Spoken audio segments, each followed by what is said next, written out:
Evening, folks. I got another story to tell you about being up in the high country. Most hunters realize the dangers, but a lot of non-hunters don't. You're up in that high country all by yourself. Not only do you have to take care of any bad thing that happens, but you're responsible for anybody in your party. So this is a little story about how when things go wrong at 12,000 feet.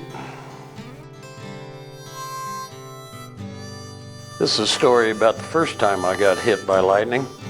I had a horse camp up in the Eagle's Nest Wilderness in the Gore Range here in Colorado for 22 years. What a slice of heaven it was. It took me 2 years to clear a trail up into this little hanging valley at 11,000 foot. Good grass, good water, lots of firewood. It was just my idea of heaven. I'd hunted in there about 10, 15 years by myself. Strictly a bow hunter. I never hunted rifle much in those days.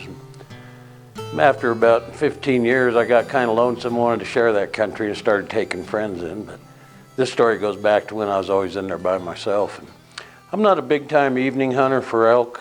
I'm always afraid you'll put an arrow in one, and he might run off, and you don't find him all night and the next morning, and worry about the meat going bad. So nighttime is usually scouting for me, and I found that if elk are undisturbed, you'll find them in the same place in the morning. And that country was so remote and nobody else in there that that's what I'd do. I'd hunt hard in the mornings and just kind of glass for elk in the evening. So I was out on this little rocky point at about 12,000 foot one evening. I called it Strawberry Ridge. It was just covered with wild strawberries and blue grouse. And I was sitting there watching for elk. And there was a 3-mile valley down below that Strawberry Point that had elk and bear and big mule deer.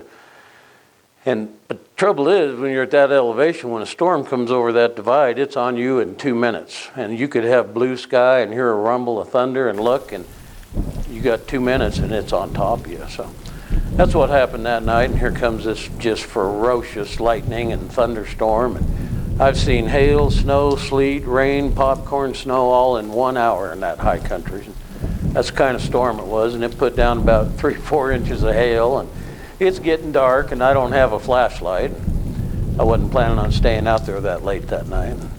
We didn't have them fancy headlamps back in the day like everybody's got nowadays, and I wasn't too worried. You know, I'd walked them elk trails 100 times over the years to get back to camp, and it was a good mile back to the horses. So I'm sitting there, and this storm's a raging, and all of a sudden, the flash of lightning and boom of thunder hit at the same moment, and I don't even remember getting hit. And next thing I know, I'm trying to get to my feet, and I'd been hunkered down under these little low fir trees with some great big spruce behind them. And all of a sudden, I'm 15 feet away from them trees on my hands and knees, and thinking, what in the world happened, you know? And it didn't even occur to me the lightning hit. So I think I better head for camp. And I'm looking around for my bow. I'd laid it down. It's got a metal riser, so I'd laid it 20 feet away from me when that lightning hit. Couldn't find my bow, and it's getting late and damn sure dark. And got this bad taste in my mouth, that coppery, burnt blood taste. I don't know how to describe it. If you ever been punched in the mouth or had a bad fall, you got that brimstone smell and copper taste in your mouth. And so I knew I was in bad shape, but too dark to see anything. I was sticking my fingers in my mouth and lighting a lighter to see if there was blood on them. And finally, I decided to just take off for camp. So I'm walking down the trail, and there was about a 200-yard stretch, game trail this wide and that deep, just black mud the elk could beat down. And of course, it's just filled with rainfall and hail and stuff. So I'm heading back to camp, and I'm a little bit freaked out. First time I ever been hit by lightning. And all of a sudden, behind me, I hear this tinkling, clanking sound. And I'd never heard anything like that in the woods. And whatever it is behind me, and it's dang sure gaining. And, you know, I tried to man up and just keep walking at a steady pace, but this tinkling sound's gaining on me. And finally, I just took off. And it seems to be a common theme in my stories where I take off running. But anyhow, I was spooked, and I just got up to full speed, and I must have hit a rock or a root in the trail there, and I just did a face plant down in the trail. And then this big wave of rainwater and hailstones washes over me. And I realized what happened when I started down that trail, that hail will dam itself up like a creek bottom, you know.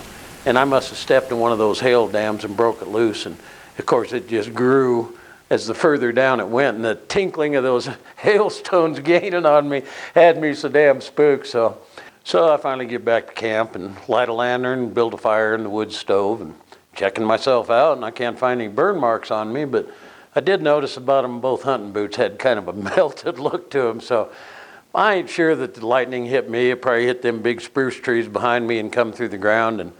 But I'm going to count it as a lightning strike anyhow, because that was the first time. And anyway, I got up in the morning and I still had that coppery brimstone taste in my mouth, and I was a little concerned. I couldn't taste my cigarettes or my coffee, which was kind of a heartbreaker. And anyway, I hunted that morning and hung out around camp that night. And next morning I got up and I thought, if I can't taste coffee by this morning, I guess I'm going to have to pack up the horses and ride out of here and probably get to a hospital. But good news was, come morning, I could taste coffee and a cigarette. So I stayed in there and had a hell of a hunt that year. I killed one of the biggest bulls I ever got. But anyway, that's the first time I ever got hit by lightning. So if you want to stick around and hear the story about the second time I got hit, just hit that subscribe button and I'll tell you about the second time I got hit by lightning.